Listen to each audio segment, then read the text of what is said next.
Bueno, señores, nosotros en el día de ayer, aquí hay un tema grave con la educación, sobre todo con la educación pública.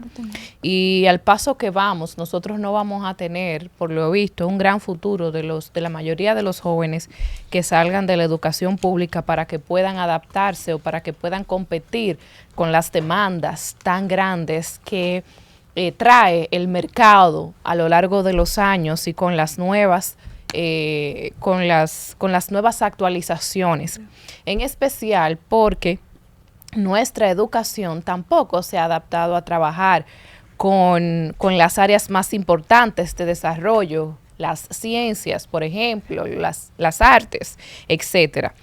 En el día de ayer, y voy a tocar esto por dos puntos importantes, el Ministerio de Educación informó que premiará este año a 1,000 maestros del nivel primario y a los centros educativos donde imparten enseñanzas si logran alfabetizar a sus estudiantes en la etapa oportuna. Y yo me pregunto, ¿cuál es la etapa oportuna? ¿O qué está pasando con la alfabetización de esos niños que más allá de la edad que se supone que deben ya estar alfabetizados, dígase 7, 8 años, que sepan leer, que sepan escribir correctamente, que sepan hacer interpretaciones? A esto se refiere la alfabetización en esa primera etapa. No está sucediendo. Y desde hace mucho vengo diciendo que nosotros tenemos un déficit importante en muchísimos estudiantes. No me quiero referir al área de colegio, sino en la educación pública.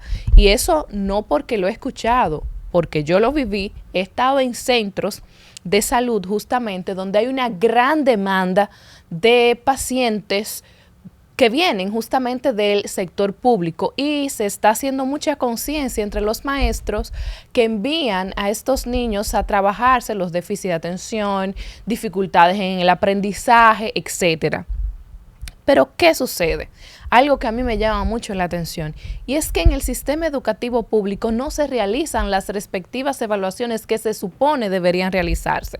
Por ejemplo, los niños e incluso los adolescentes que entran ya a la secundaria, a través de las sectoriales, las regionales en este caso, debería impartírsele con un equipo de profesionales de la psicología clínica, de la mano con los psicólogos educativos asignados, debería impartírseles un sinnúmero de pruebas de aprendizaje para verificar el nivel de ese estudiante y saber a qué se enfrenta ese estudiante en el curso, en el grado donde se supone que está, porque a raíz de... ¿Recuerdan con el ministro Navarro que se prohibió quemar a un muchacho que aunque no supiera tendría que pasar de curso, etcétera, etcétera, etcétera? Bueno, eso también hizo un daño importante, pero nosotros no estamos evaluando tampoco por qué un estudiante no aprende, porque el problema es que independientemente de que entre en un grado X, entonces si no aprende lo que se supone que debe aprender en ese grado, entonces pasa al grado siguiente. Y yo he visto jóvenes en la secundaria con 16, 17 años, 15 años, que ni siquiera saben escribir su nombre. Y eso es preocupante, porque ese joven no se va a poder insertar en el mercado ni va a poder competir en la sociedad, como podrán competir otros que sí tienen los estándares establecidos en materia de aprendizaje, y mucho menos aquellos que están en diferentes centros educativos privados. No hay forma de que los que están en el sistema, de que muchos de los que están en el sistema público puedan competir. Y en ese sentido, también debo decir que en un momento hablamos de la situación de que se necesitan psicólogos clínicos en las regionales por cantidad de estudiantes que puedan brindar servicio, por cantidad de estudiantes en diferentes escuelas de esas regionales. ¿Por qué? Porque también sabemos que los psicólogos escolares no tienen la preparación clínica que se necesita para trabajar ciertos aspectos de esos estudiantes, y se debe trabajar en conjunto. Ahora bien, tiene que hacerse necesariamente que los incentivos están bien para los buenos docentes y para los centros educativos que cumplan con los estándares. Ahora, esto va a solucionar el problema de aprendizaje con el que vienen también muchísimos de esos estudiantes. porque a muchos se les olvida que esos problemas de aprendizaje también vienen de un individuo que no está médicamente bien, por ejemplo, con falta de vitaminas, con falta de minerales, que lleva una mala vida en su hogar, que tiene una situación difícil en el entorno familiar, que vive en un ambiente muy disruptivo para ellos. Todo eso debe tomarse en cuenta al momento de hablar de la enseñanza de nuestros chicos en el nivel educativo. Son muchas las cuestiones que tienen que cambiar. Otro aspecto es que nosotros necesitamos formar a nuestros docentes para que puedan identificar posibles patologías en la edad temprana, dígase en la edad inicial de esos niños que entran en el sistema educativo público. ¿Cuáles patologías? Signos y síntomas importantes de posibles trastornos del aprendizaje, posibles déficit de atención, posibles condiciones e incluso posibles signos de violencia, porque todo eso impacta en que un individuo pueda o no aprender adecuadamente. Además, la carga que llevan muchísimos maestros en el sector público es demasiada. Y aquí no puedo dejar de mencionar también el impacto que causa la gran cantidad de niños de nacionalidad haitiana que muchas veces no saben una palabra siquiera en español y están dentro de un aula con muchos niños que retrasa también el aprendizaje. Y esos niños también van a consulta. Pero ¿qué se puede hacer si no se toman las medidas correspondientes?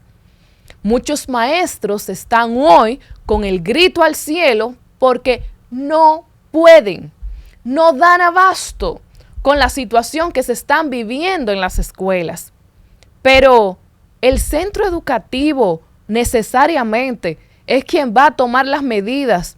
Si desde las regionales, que muchísimas son unos irresponsables, porque desde allí se bajan muchísimos memorandos que lo que hacen es afectar realmente la calidad educativa de esos estudiantes, hasta que en las regionales no se baje una dirección desde el Ministerio de Educación, creándoles las pautas específicas de trabajo y de evaluación, entonces nosotros no vamos a lograr nada, aunque se les entregue el incentivo que sea. Puede ser de 50,000, puede ser de 100,000, puede ser de lo que sea, porque el problema en esa etapa inicial, usualmente, aunque está en muchos docentes y está en muchos centros educativos, también muchas veces está en esos individuos, en esos niñitos que van a las aulas y no tienen la capacidad para aprender por muchísimas razones, y eso tiene que evaluarse. Y eso debe decir que nosotros también necesitamos verificar la formación técnica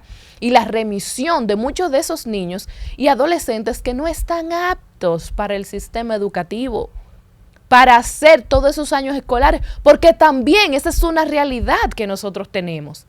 Muchísimos niños y adolescentes que no tienen la capacidad en materia de aprendizaje, que no tienen la capacidad mental, con trastornos mental moderado y severo, leves y moderados sobre todo. Señores, que los diagnósticos están al 2x1. Vayan a los centros públicos para que ustedes se den cuenta. Pero si no la tienen los maestros. Entonces, es importante saber que muchos de esos niños y adolescentes no van a aprender en un sistema educativo y necesitan ciertos aspectos para quizás desarrollar aquellas habilidades en las cuales ellos sí pueden aprender. Entonces, el llamado es al Ministerio de Educación. Con un incentivo de este tipo, eso no quiere decir que va a cambiar el sistema educativo público ni la calidad de lo que se está llevando a cabo, porque la fiebre no está en la sábana. Panorama FM 96.1